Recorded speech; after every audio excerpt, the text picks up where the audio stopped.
In this segment, we will be inoculating 3 grain masters with agar wedges from a Petri dish.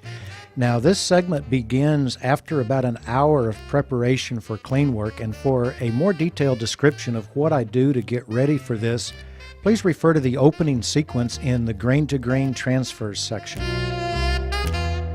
Now, of course, as with any time I transfer agar, the first step is always to heat the scalpel red hot, and mercifully I've chosen to show you this little 5-second graphic each time, rather than bore you to tears as you wait a couple of minutes while the scalpel heats red hot and then cools off a bit.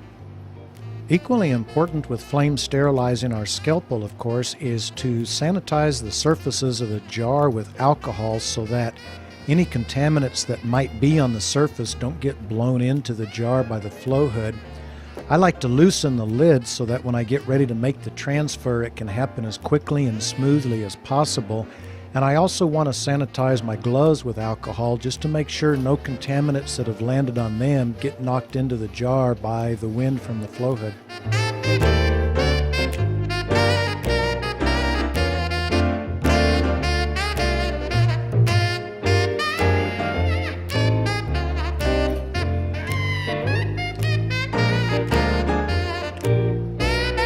Now observe my finger position as I lift the lid, and notice that I lift the section of the lid against the flow hood first.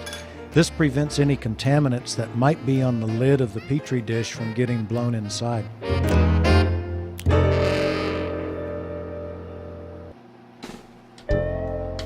Now, given ideal conditions, a Petri dish like this can easily inoculate 10 grain masters.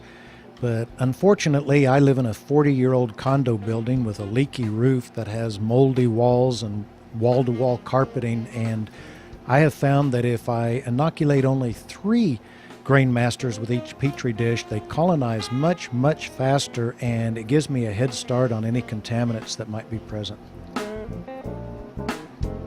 Observe how as I open the lid on the grain master, I open the section of the lid towards the flow hood first. This prevents any possible contaminants from the lid or the filter getting blown into the jar, and I make sure I don't put any part of my hands in between the flow hood and the Petri dish or the grain master jar. In addition, notice how short a duration the lid is actually open on the uncolonized grain master jar. This lessens the chances of contaminants being blown into it.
Well, there you have it. You duplicate this process by however many Petri dishes and grain masters you're going to inoculate on any given session.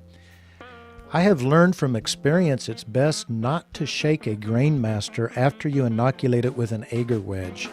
And the reason for this is that it seems to knock the mycelium off of the agar, but it doesn't recover into the grains. It waits until the mycelium recovers from the agar again, which seems to set you back several days. So I simply drop the agar wedge into the grains, and the mycelium continues to grow on the agar, and then it crawls right into your grains. And when I have an inch or two worth of the top part of the grains colonized, then I give the jar a good shake, and it only takes a couple of days after that for it to finish up. So it actually speeds up the process if you don't make your initial shake for about 3 days after you make your transfer.